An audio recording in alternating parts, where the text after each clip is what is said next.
Okay, so hey guys, and welcome back to another weekly fighting roundup. And of course, today I've got boxing, got MMA news. If you are new around here though and you haven't subscribed, please do so. Like the video if you do need, like the video, and let's get straight into it. So, going into this week, we're gonna start off with the boxing news. So, McIntyre, he's been arrested. I thought I'd add that in there. That happened at the start of this week. That was interesting, random. Not really too much to do with boxing, but I just thought I'd add it in there. To be fair. Hearn wants Eubank Jr. versus Ben in December. He was on straight away with that. As soon as that fight was finished, pretty much he was ready to start the rollout for Eubank Jr. Ben. Do I think it will happen in December? Possibly. Wouldn't surprise me if it actually does, because I feel like the fight's been made once, so I feel like it's not going to be too difficult to get the fight made again. It's just the logistical side of where that fight may be in the way of with Ben's license and everything at the moment, but I feel like it possibly could happen in December. Char is set to fight Miller in Nigeria. Azim is set to fight Petit Jean. Gwyn may fight Marsili or Cully next. Gulamarian vs McCarthy has been cancelled. Dean the Great versus Sharks 2. Demir versus Arts and Kenny versus Taylor will fight October 14th. Stevenson versus Martin is off. I feel bad for Stevenson. He's been getting so close to these huge fights and people keep pulling out of them. It seems like Martin pulled out this time, but Stevenson is set to fight De Los Santos next, who's still a big fight, but not really as big of a fight as what Martin would have been realistically. So of course it is a shame for Stevenson. He can't really do anything about it, to be honest. But hopefully he just puts on another great boxing display and doesn't get too disheartened for his next fight. Ben is set to fight Hennessy Jr. October 21st. Cusimano has tested positive for enhancing drugs. So another week, another new person been found out on the matchroom basis for positive drugs test. And at this point, it's not even surprising. Hearn is in talks to make Catterall versus Taylor 2. Chisora wants 3 more fights before retirement. Serrano will fight Ramos October 27th. For the first time in women's boxing history, it will be a fight for 12 3-minute rounds. Don't know actually if it is first time in women's boxing history. It might have happened in the past, but first time sanctioned.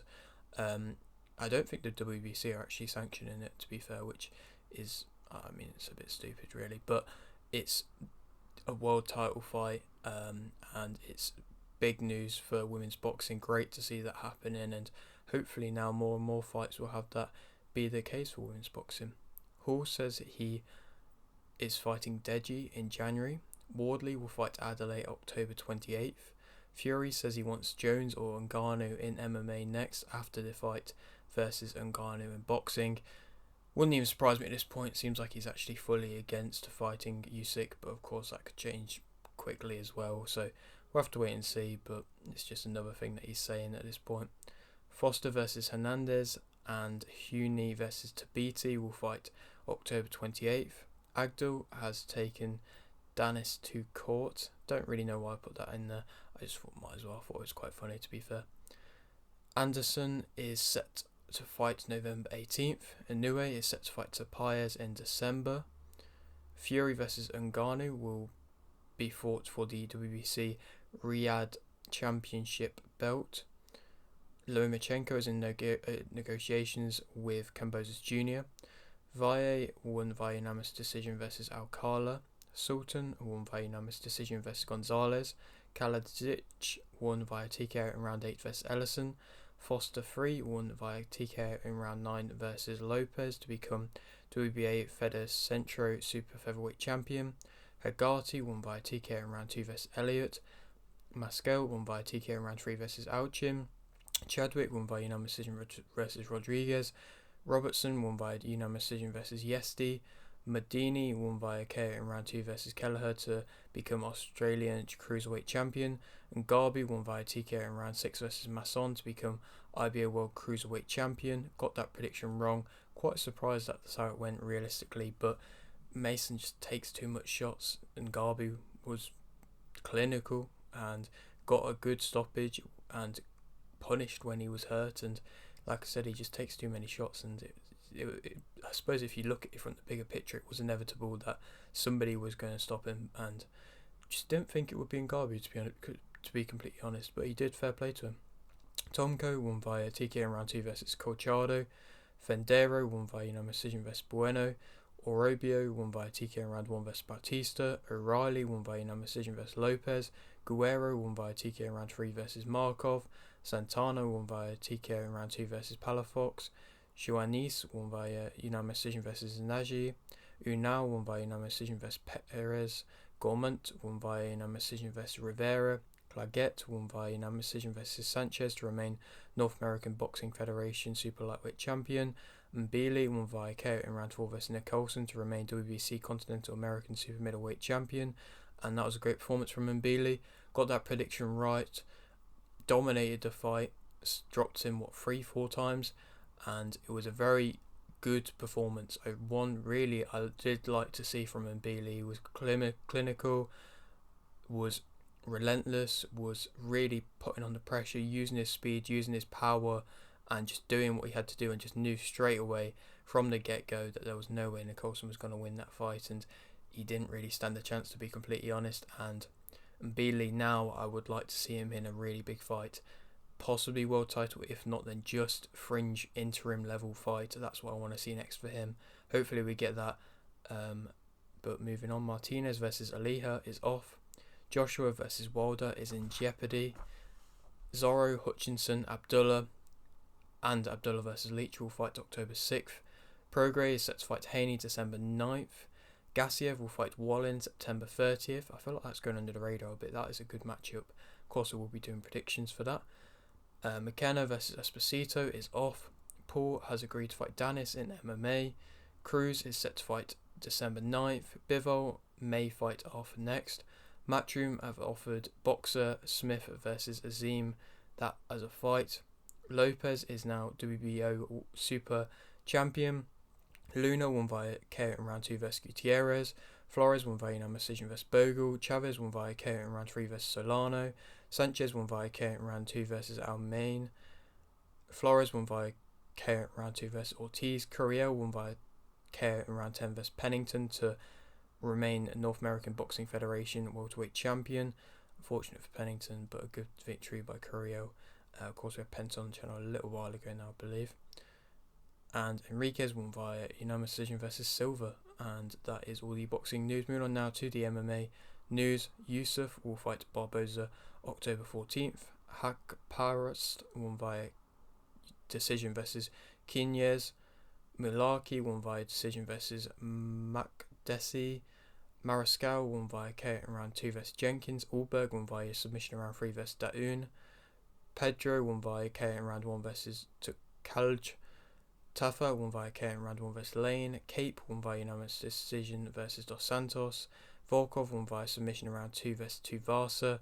Got that prediction right. It wasn't really the best of fights for Tuvasa. He comes on strong, he's powerful, but he's just reckless, can be countered very easily, catches himself off balance very easily, and it's not the best to see, to be completely honest. And now he's on a bit of a more than a bit of a downward kind of spiral now, and it'd be difficult for him to be able to get out of it. And I don't think he's in the best of shape, really. I think he is in kind of decreasing his ability, really, just with every fight, and it's not the best to see. But he's got them snapping leg kicks, of course, still there.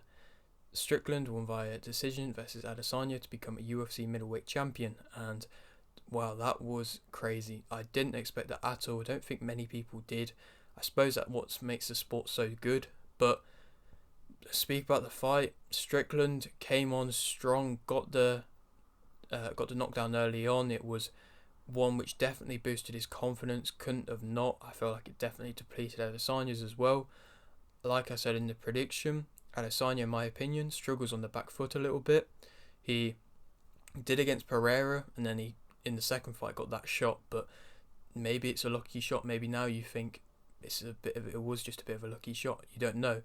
And Strickland used his pressure, used his nice kind of hand positioning to be able to just outbox him, not really get hit with too much himself, massively wise, didn't really get hurt, continued to put under pressure the whole time, be accurate in his fights as well. And in my opinion, Adesanya, obviously I'm not going to take anything away from him as a great fighter he is, and he's still one of my favourite UFC fighters, but he's been on the decline as of recent in my opinion. Cannonier fight wasn't a great performance. It was one which he coasted through, managed to get the victory by just not really showing much. Then he lost to Pereira, came back versus Pereira, but like I said, is it possibility it's a lucky shot? You don't really know. You don't know how the fight could have played out otherwise. And then now he's lost here. Obviously, he probably will get the rematch. I don't hate that, but it wouldn't surprise me in the process if he doesn't get that rematch, because in my opinion, Adesanya, like I said, is not on the best of runs himself. Obviously, he's still been winning to an extent, well, bar this one, but there's still been little ways and little things shown, and he really didn't look good in this fight. He looked like he just couldn't get himself up for it, and I said that in the prediction. Maybe he was just struggling to get himself up for it as much, and it's not good to see. It's something which I'm sure a lot of champions, when they've been that dominant, have that problem, because it's just been so dominant for them and they just expect to win at this point. And it's just something which he really needs to get out of that kind of habit of. And even Strickland said it himself, he didn't expect it to be that kind of comfortable. It was just like a bit of a spar for Adesanya. He didn't look like he really fully got into it, or maybe it was Strickland's style just really was just too much for him. And like I said, that pressure and continuous pressure in striking, maybe it is just too much. But fair play to Strickland. Good win for him. Probably will end up rematching Adesanya next. I could tell the amount it meant to him to get that title, and it was quite nice to see, to be completely honest, even though, well, everybody did write him off. But yeah, fair play to him. Like I said, what makes the sport so good. And yeah, that is it for today's video. Hope you did enjoy. Like if you did, like, subscribe if you're new, and thanks for watching.